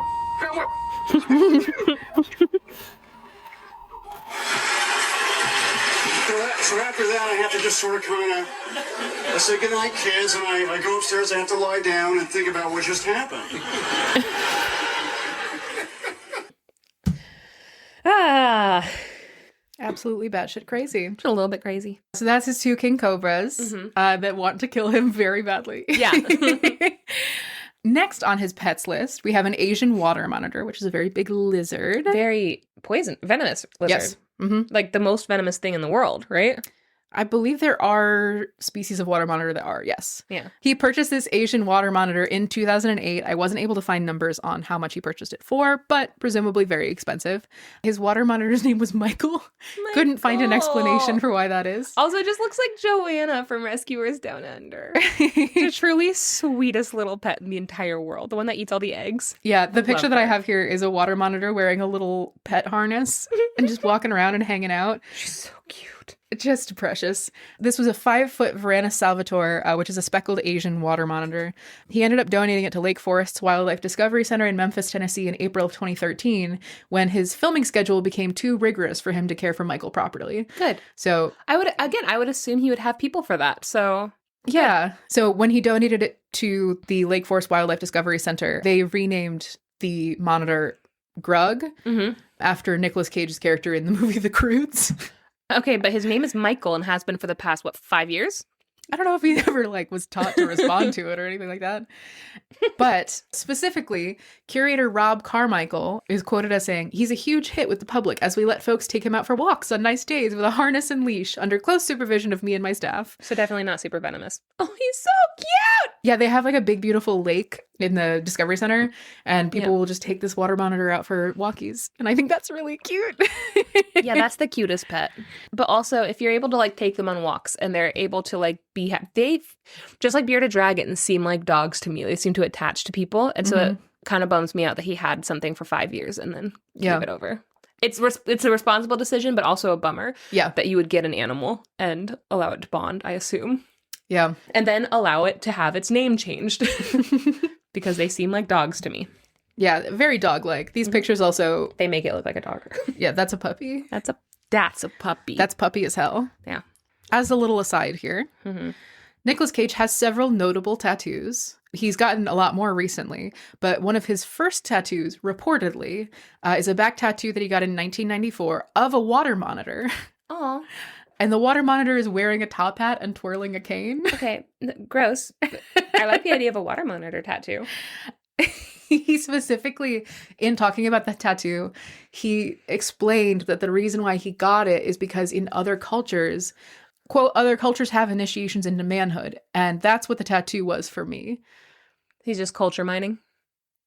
Yeah, he was like, I got this tattoo of a big lizard in a top hat and cane because to show that I'm a man now. I'm a man now. This little water monitor can put on the Ritz. I have a picture here. You can kind of see the outline of it here on his shoulder. That's a hot picture of him. It really is. Yeah. Unfortunately, young Nicolas Cage is kind of hot. He is. In a And I'm crazy saying way. he's super attractive and beautiful in Con Air. Yeah. This is, I think, Raising Arizona era Nicolas Cage. Super hot. Yeah, pretty hot. Yeah. He also has a couple of other tattoos that have shown up in recent years. A few of them are Oni or Hanya masks from like demon lore. Yeah. Yeah. Uh-huh. He's a culture miner. He's a fucking parasite. Yes. Fucking another rich white person who just wants to have culture so bad. Yep. Oh my God. He also has a tattoo that you can see in this picture here of a flaming skull, which you may recognize as the icon of Ghost Rider. Yeah, that one makes sense. That character that he played. But also he got that tattoo after the first Ghost Rider movie. Yeah. And they had to cover it up for the second Ghost Rider movie because they were like, Ghost Rider can't have a Ghost Rider tattoo. Yeah, easy enough to cover up. That one makes sense. That one is attached to his life and his actual lived experiences. Yeah. Yeah, a lot of his tattoos are like demons. It looks like there's this one here is an Oni mask. I think this one's a Hanya mask. But yeah, he's actually weirdly private about his tattoos. I was looking for pictures of them and this is the best I could do. He wears a lot of very long sleeves and everything buttoned up, which feels crazy because he doesn't seem like he would. Mm. He seems like you would see him shirtless all the time, as a person. Makes you wonder what they are. Does make you wonder. Makes you wonder what he's hiding. Makes a fella wonder, don't it? I wasn't able to find what this one is that you can see here on his left front shoulder area. Really hard to get pictures of any of these. But that's just an aside about his tattoos, that he has a water monitor tattoo. He fucking loves water monitors. I like the water monitor one. Yeah. And he did end up donating that water monitor to that preserve. Mm-hmm. But in an interview in 2023, the same 60 Minutes interview where I have the picture of Hugin, he revealed that he has another Asian water monitor now. This one's name is Black Dragon. Oh, God. You shouldn't have another one. This one is a little baby, and it's going to get to be about 6 feet long at the time that this was filmed in 2023. Yeah. It was just a little guy, Aw. little Asian water monitor. From people.com, this is the quote about the tour. "This is my black dragon. It's a monitor lizard," he says, showing the animal to host Sharon Alfonsi while touring what appears to be a 2-story wood-paneled library with a mezzanine and a massive glowing green chandelier. "He'll get to be about 6 feet long. He's like having a real dinosaur in your house. It's kind of amazing. And he's alive." For now. And he's alive And is such he's a wild alive. thing to say. I really hope he's taking care of this water monitor. I mean, I assume he is, but I don't assume that he's going to keep it. Getting a fucking animal It's a commitment. is a commitment. It's a lifelong, it's that animal's lifelong commitment. And if you can't do it, then don't do it. Yeah. But it's not nice to get an animal and take care of it and love it and show it off and have all of the novelty of having an animal and then just leave it somewhere. It also, sometimes the responsible choice is to give up your care of it. But then I'm looking you at you should- sideways when you get another of the exact same one. Yes, exactly. Yes. Yeah. Next, we have an octopus. The octopus's name is Cool. Another deeply emotional and sensitive and intellectual thing. Go ahead. Because he's cool. Pretty cool. This octopus is reportedly worth between $150,000 and $240,000. There was an interview with him in the 90s, which I just have quoted here. Nicolas Cage wanted to introduce his pet baby octopus to his visitors. Putting his hand into the aquarium, he dislodged the creature from behind a rock. Angry, it squirted ink all over his fingers and shot away to another hiding place.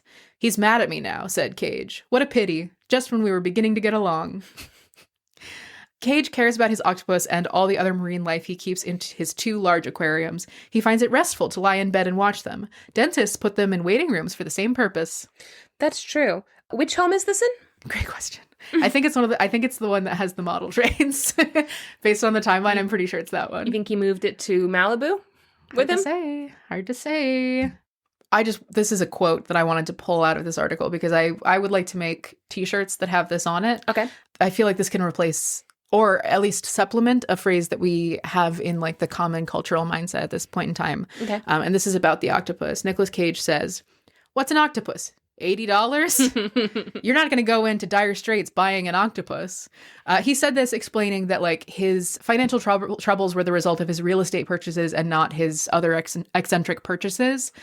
But you will remember that the octopus was between $150,000 and $240,000, and the fact that he doesn't know the difference between $80 and $240,000, I think is probably the source of his financial woes. Just to reiterate, $150,000 to $240,000. Max has several slides where just more and more arrows and like blinking circles and shit are circling that price. The fact that he doesn't know how much it costs, what's an octopus? $80? What's a banana cost? $10? Exactly. Yeah. Exactly. Yeah. Anyways, as far as his pets, we have a couple of miscellaneous reports. These reports are unsubstantiated. Mm-hmm. Again, I would find them believable, but we have reports that Cage has at various times owned a crocodile and also a saltwater shark. Sure. Why not? Are there freshwater sharks? No idea. A crocodile.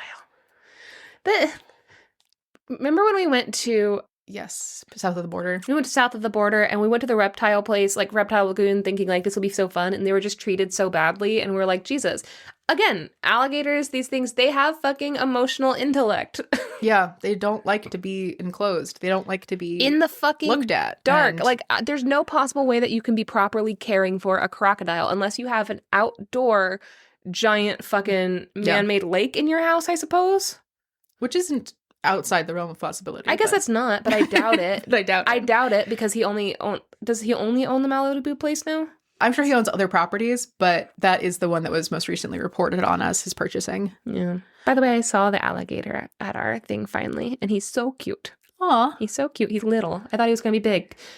Yeah. We have an alligator in our man-made lake near where we live, and people keep reporting on it in like next door, and they're like, oh my God, like there's an alligator here, like watch out. And they keep showing pictures of giant fucking alligators. And I was like, that's what he looks like? I've never seen him. So I've been on the lookout. I finally found him, and I guess those are just stock photos they found on the internet because ours is little. He's cute. Aw, just a little guy. Yeah, he's beautiful. So that completes our accounting of the worldly possessions of Nicolas Cage. I would like to discuss a little bit further what I consider to be the import of this presentation. Sure. But to wrap up, Nicolas Cage, as of 2022, reported that he had settled all of his debts, both to the IRS and to various private investors. Today, he is estimated to be worth around $25 million.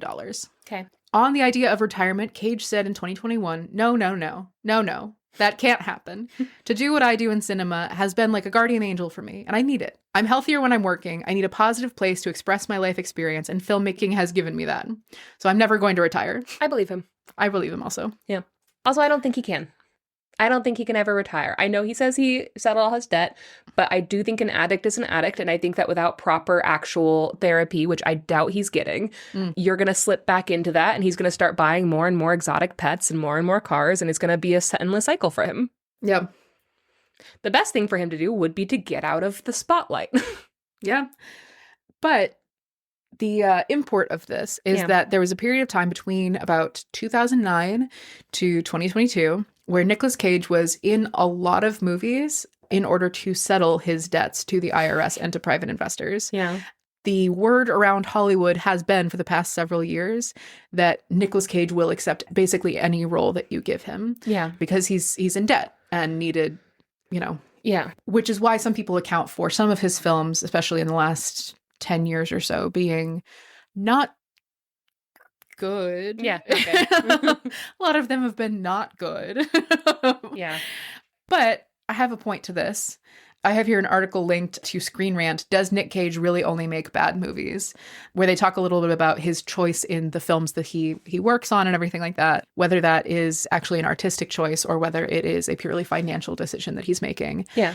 But to that point, I have an interview with Nicolas Cage, and there are a couple of interviews or accounts of this interview that all kind of have the same title, which is like Nick Cage admits that some of the movies that he's made are, quote, crummy. Yeah. Right? But this one, Nicolas Cage admits to having taken, quote, crummy roles to pay back debt following real estate market crash. Mm-hmm.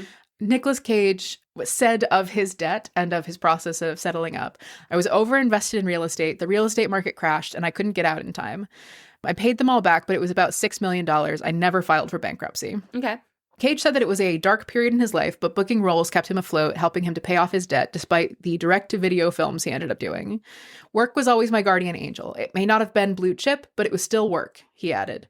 Even if the movie ultimately is crummy, they know I'm not phoning it in, that I care every time. I agree with him on that. Yes. I was going to say, I feel like the biggest appeal to all of those movies in this particular era was that Nicolas Cage is being batshit crazy and he's going 120% and he's chewing all the scenery. But also, he delivered on that every single time. There's no movie where anybody ever said Nicolas Cage is phoning it in. If anything, they're like, he's insane and he believes all the stuff that he's doing. Yes. Because he's acting as hard in these crazy, really bad movies as he is in the really good movies that he like won Oscars for. So like just he's going as hard on all of them. So I do believe that he doesn't. Yeah, he's not phoning it in at any point in doesn't treat time. anything like he's doing a small role. Is the positive thing about Nicolas Cage, and also the batshit crazy thing about Nicolas Cage. Exactly. And I think that, like, again, the title of these articles is sort of deceiving because it's not as though he's saying, like, yeah, I took shitty roles because I needed the money. He's saying, I took roles and some of the movies turned out shitty, but I tried my hardest. Yeah. You know? And also he's saying, I'm grateful for every single role that I had because even if it was bad, it helped me get out of a dark period of my life. And you know what? I will also say, Chris Pratt also was interviewed a while back, and he made a statement that kind of stuck with me too, where he was like, honestly, I don't turn down a lot of work because I don't know how long I'll be able to do this. I wasn't able to do this before, and how long am I going to get to do this? I doubt that that's still his mindset, but it was a moment where he was like, you know, you talk about like, they're just doing anything. And he's like, well, it's a job. I have a family. I'm a little stressed out about certain things, but also I had to work so hard to get here that sometimes it doesn't feel real. Yeah. You got to be kind of grateful for what you get. you know? Yeah, absolutely. And I like that mentality. I think that that's a nice mentality to have. Yeah. And I think that this makes a lot of sense. And honestly, I think that this is like a very realistic and thoughtful self-accounting on Nicolas Cage's part. Yeah. I think that this is a good way to like treat his career and everything. And again, there has been kind of the buzz around Nicolas Cage for the past decade or so in Hollywood has been that he like picks shitty movies. And I don't think that that's true. And I have some proof to that point, but I'll get to that in a minute. Okay. He said of the movies that he was doing, when I was doing 4 movies a year back to back, I still had to find something in them to be able to give it my all. They didn't work, all of them. Some of them were terrific, like Mandy, but some of them didn't work. He didn't name any specifically, the Croods. But I never phoned it in. So if there was a misconception, it was that I was just doing it and not caring. I was caring. Yeah, I believe him. Yeah, absolutely.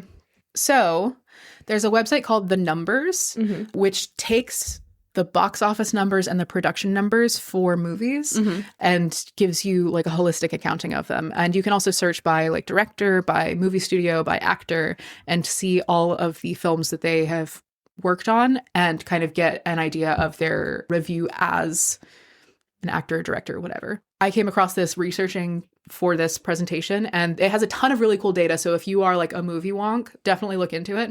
Movie wonk. Yeah. And there's a really impressive and kind of beautiful spreadsheet that I put together.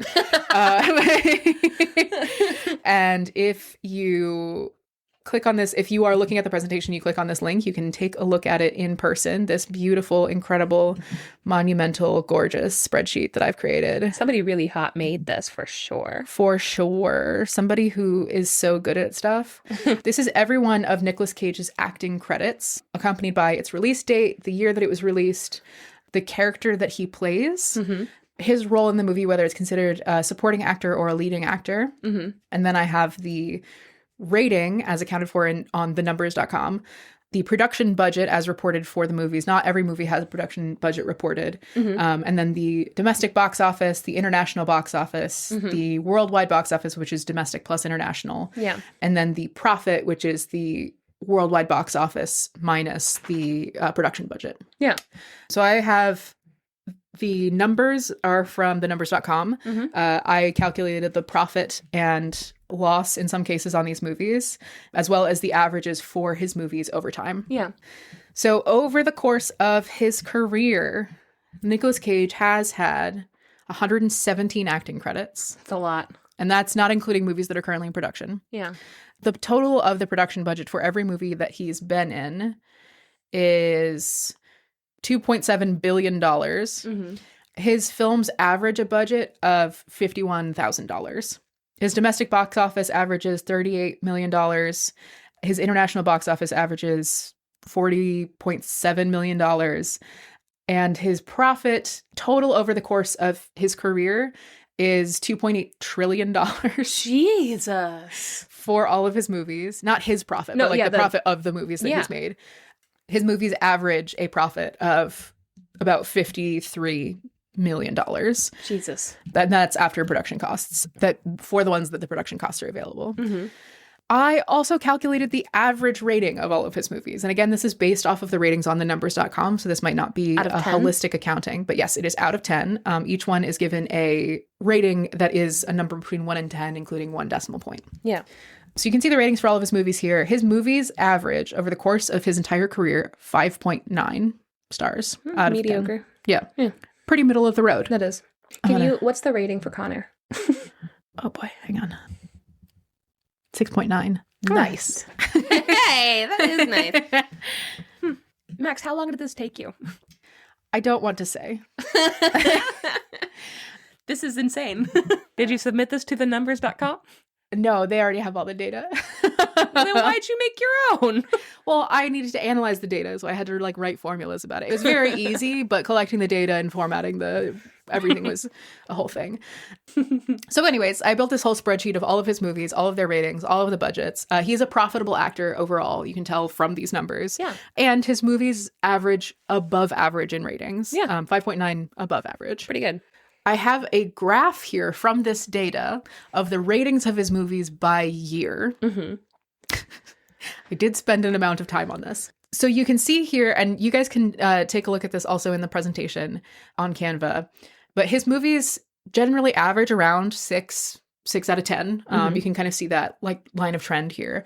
But you can also see over the course of his career that they kind of fluctuate between about 7 and about 5 very sort of consistently, where he does movies that are better than average, he does movies that are average, and that has been the case forever. Yeah. So you see right here, 2009, this is when he started accepting roles that people considered below what they would expect for someone of his talent. Yeah. It's not a change from before. No, it really doesn't. No, this is pretty consistent over the course of his career. If anything, the surprising thing is how low the ratings are in 2025 for his movies. I don't think he's as relevant as he was before. I also think that people stopped taking him seriously. So they're not like rushing to go see Nick. In 2009, it was a thing. And 2009 to 2000, we'll say 15, it was a thing that every time Nicolas Cage was in anything, people were like, oh my God, I gotta go see Nicolas Cage being insane. But all the people that were my age that were doing that are now grown up enough to be kind of done with his bullshit and don't really want to sit through a Nicolas Cage movie anymore. Yeah. So, yeah, it doesn't surprise me that people aren't going to see him, and also that they might be a little more harsh with their ratings. Yeah. And also, I'm not a data analyst. This is just based on what I have, so I might have made mistakes in the accounting for this, but I did my best, so give me a break. So I would posit to you that this like flop period in Nicolas Cage's career is not a flop period. This is consistent for his acting abilities, and also that period from 2009 to the present makes up about a third of his acting career. Yeah. So I don't think that we can consider this like, oh, the period of time when Nicolas Cage was making bad movies. I think that he's just like that.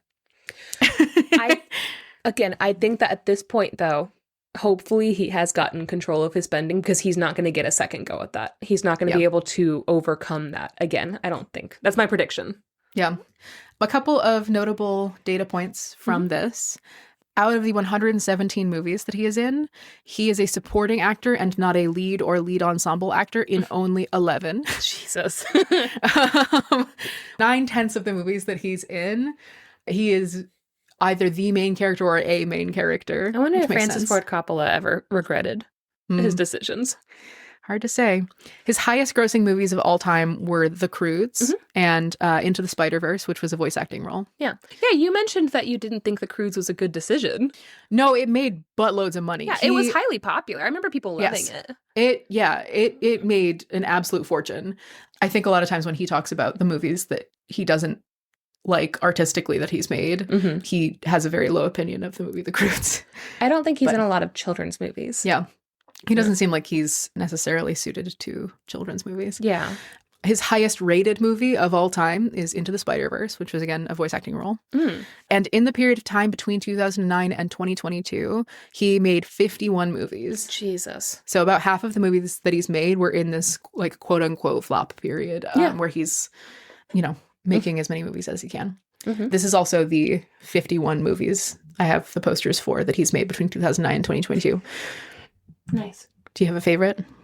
Let me see these. Let me go ahead and... Not gonna lie, I don't go out looking for Nicolas Cage movies.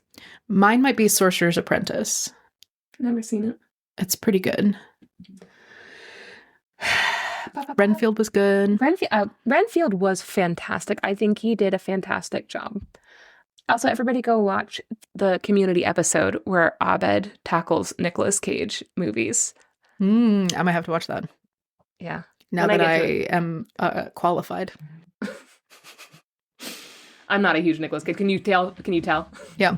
My favorite movies that Nicolas Cage has ever done are Con Air and Face Off, and those are the movies that I watch back to back. I never have taken a day in between them. Yeah. Kick-Ass is good too. Yeah. I like Kick-Ass. Yeah. And of course, Ghost Rider and Ghost Rider 2. I also recently rewatched National Treasure. We watched it for 4th of July, right? Yeah, fucking hated him. What a fucking narcissist. What an unlikable character. Whew.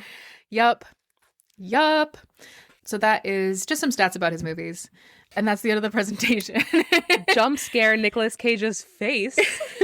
Thank you very much for listening.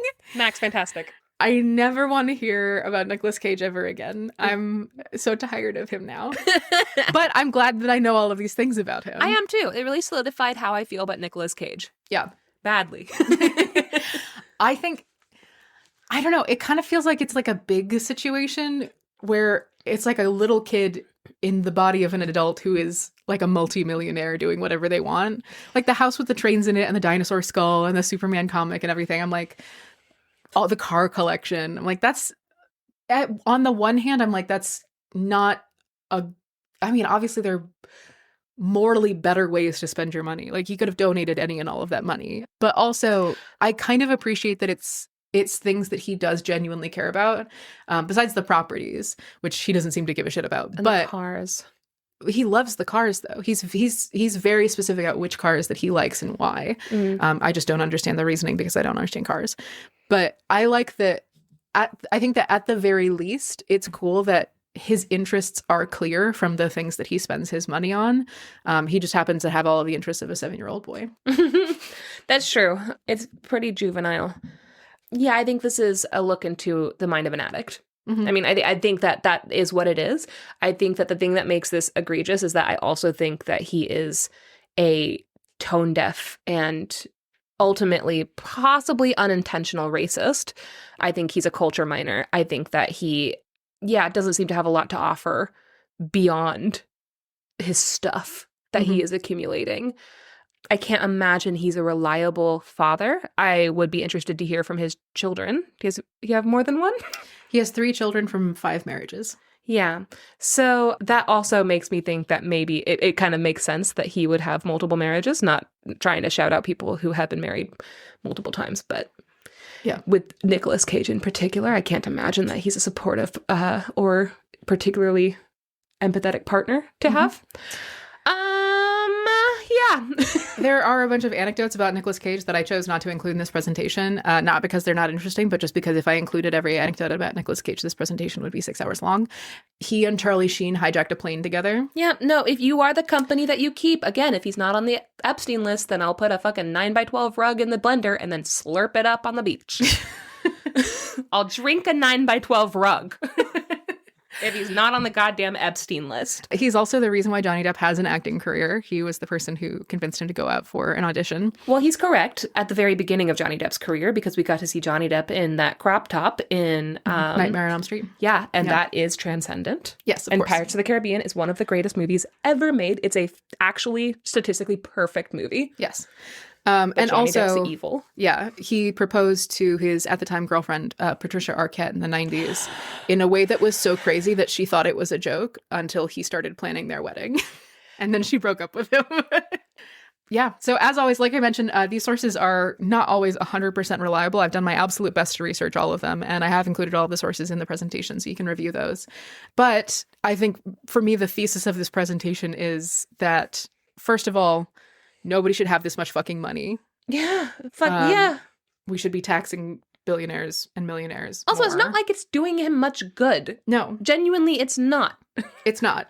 We need to be taxing people harder. It should be harder for people to own so many properties that they can kind of forget about some of them. Nobody should be able to forget about property. Also, nobody should be able to write off a private plane. That's or it. a private It shouldn't be island. that easy to be able to just write shit off. And also, though, again, I am not letting his fucking money people off the hook because there's no way that he's sitting down at his computer and writing things off himself. Yeah. He pays people to do that. Yeah. I would love to hear more about the investigations into his financial managers. Yes. Because he can buy all the shit that he wants, but the tax thing I don't think is on him because there's no way he knows even what a tax document looks like. Yeah. So that's thesis 1, we should be taxing millionaires more. Thesis 2, we should not be giving Nicolas Cage a break for the movies that he makes. His choices have always been questionable, and this is not a result of his financial downturn. Okay. He's just like that. Yeah. Sure. Guys, okay, so we want to know, what do you think about Nicolas Cage? What do you think about this after hearing this? Do you think I'm being too harsh on him, genuinely? Because I might be being too harsh on him. I think it is worth saying, I love watching Nicolas Cage's acting. I think that his movies are truly, his acting style is truly and genuinely unique. Mm-hmm. And I say that as a double-edged sword. Yeah. But, like, honestly, Ghost Rider Spirit of Vengeance is one of my favorite bad movies that I've ever seen. He has made significant contributions to the overall culture of film in a way that I think is really interesting and cool. Did you ever watch The Wicker Man? No. That's the one where he is murdered by bees at the end, and we get that iconic scene of him going, "The bees, not the bees, the bees. And you just Yeah. have that over and over again. I Mhm. will say that significantly changed me when I Sure. saw it. Yeah, no, he's not unenjoyable. I like his movies, except National Treasure. I rewatched it, guys, and I just wanted to fucking punch through the screen. But there's lots of good actors. There's lots of good movies made by terrible people. Do I think he's the worst? No, I don't think he's the worst. Do I think he's harmless? Probably, ultimately harmless in the grand scheme of things, and especially comparing him to other people. Do I think he went to the Epstein Island? I would fucking snort that potted plant. You're snorting a lot of things. Yeah, in this I'm scenario. ingesting a lot of things. I'm gonna laugh so hard if he's not on the Epstein list, but Through your mouthful of carpet. as I die. Yeah. But yeah, there's a lot of this stuff, though, that is egregious. So again, reach out to us. You can text us at the link. You can comment on our Discord by joining our Patreon at the $3, $4, or $7 level. You can reach out through social media. I will be putting, Max is the one, she's going to be figuring out ways to put this online for you to see. It's a fantastic presentation, but I will be possibly putting this in our stories in its own little folder so that as you listen to this, you can just go to that and then just flip through all of them. You can also email us at sortofthestory@gmail.com. See a list of all of our sources and stuff in the show notes or on our website, sortofthestory.com. And yeah, we just like to hear from you. Yeah. Tell us what you think. What's Tell your us favorite? what you think. What's your favorite Nicolas Cage movie? Yeah, that's what we want to know. And I want to know, am I being too harsh? Because I've been known to have strong opinions and maybe I need to be checked a little bit. Who knows? I won't check myself, but you know what? You could try. Yeah. What's your favorite batshit crazy thing that you learned about Nicolas Cage today? Yeah. And also, do you have 40 million properties? Let us know. Yeah. If you had this amount of money, would you be like this? Max, what do you think? Would I be like this? Yeah. I would be a little bit like this. Yeah. I would donate a lot of money, but I definitely would be the kind of person who would like buy weird miscellanea that is relevant to my specific interests. I also don't believe that he's not donating anything. You know, Yeah. I mean, I'm sure that he's gone to like celebrity auctions and stuff like that. You know, Yeah. but I don't know how I would be. I don't really spend money now that much. I mean, I don't not spend money, but like, Yeah. I never have it. Where's it going? Yeah. Yeah, I don't know. Yeah. I don't know if I would be, to be honest. I think that I would not have any, though, because I would probably constantly be giving it away. I'd be bad with money. Yeah. So let us know all of these things or anything you want to tell us and leave us a 5-star review. Let us have a 6.9 review as well. Nice. Just like the movie Con Air. Just like the movie Con Air. And Max, this is the very last off topic. Yes, it is. Okay, so let us know in general, how'd you like the off topic season this year? Was it kind of weird? I feel like the vibes were weird. But in a fun way, I think. In a batshit crazy way. Yeah, we went off the rails a little bit, and it's good for me. I'm going to laugh if we talked about this last time. Mhm. I pissed off Scientology and North Korea. Mhm. And you pissed off Nicolas Cage. And I'm looking at this picture of him, and I can't figure out which one is worse. We just have this insane picture of him. He's got this giant grin on his face, like he's coming to get me. Yeah, and he is. Yeah, and So. he might be. So I don't know which one's going to kill me first, but we'll see. Which one do you think is going to kill us first? And do you think Marie Laveau will protect me No. from beyond the grave? I don't think so. If she's got to protect Nicolas Cage, then why not Janey? She's like, who? All right. Guys, we love you. And we will see you next time with a regular episode of Sort of the Story. Goodbye. Bye. So I was very brave Yeah. last time we recorded, which was 162, and I admitted that I have not always taken all of my antibiotics. Mhm. And I made a vow that from now on, now that I know the importance and why you have to take them all, that I'm going to start taking them all. Mhm. And if you're somebody who doesn't have a vagina, go ahead and skip forward real quick, or just, I don't know, this is the test. Why are you still listening to this? If you don't have a vagina, you don't need to listen to the rest of this. That being said, I found the downside to taking all your antibiotics, Max. I have my first yeast infection of my fucking life. 34, never having a UTI, never having any issues down there, clean as a whistle. Clean as a whistle. Beautiful, they say. Transcendent. When she pees, it sounds like... Woo! Achimama! That's what you hear from my vagina every time. And I'm like, thanks, lady. And she's like, no problem. It tastes like cherry cola, just like Lana Del Rey's. Anyway, that's what it says every time. And I'm like, I don't drink cherry cola. And she's like, it's weird. Okay, but now I took this stupid antibiotics, and apparently amoxicillin can make it so that you have a yeast infection. Yeah. That's like apparently a common side effect. And I've never had one before, and I've been on antibiotics a bunch. So just so you know, I fucking destroyed my lady to keep everyone safe from my fucking super virus. Janey has been thoroughly leavened. I'm livid. I also had the thought that maybe, this is my hope, because I keep going back to I don't think it should be up to the everyday person to take all their pills if the consequence to not doing that can be as dire as the internet says. That being said, can you tell I'm a little skeptical? That being said, part of me wonders if they give you extra antibiotics at the end to be like, you're only going to make it to day 6. So I'm going to say you need 10 days. Anyway, if you're a doctor, so. Is that what they do? Let me know. I don't think so. Now you Sorry, say buddy. something so I can tell if we're the same. We're not the same energy because I'm coming in pissed Angry. and burning Ugh. as I'm pissed. That sucks, and I'm really sorry. That's all you got for me? I've never had a yeast infection. Oh, well, maybe next time you're sick, you'll get one. Don't wish a yeast infection on me. Not gonna lie, I kind of wish one on everyone. That's where I'm at. Let me have this. I have had UTIs before from sex. I've never had a UTI from sex. I don't want to brag because I've had some pretty crazy sex. But I thought I was immune to UTIs. Because of the lemon juice. I don't know if that's relevant. But I just think maybe I'm immune. Well, But, what's the difference? They're both yeast. I don't think they are. I think urinary tract infection is like an excess of yeast in the urinary tract, right? It's an excess of protein. Oh, healthy gains, strong vagina. Does yours sound like does yours sound like Arnold Schwarzenegger? Lady. Yep. Wow.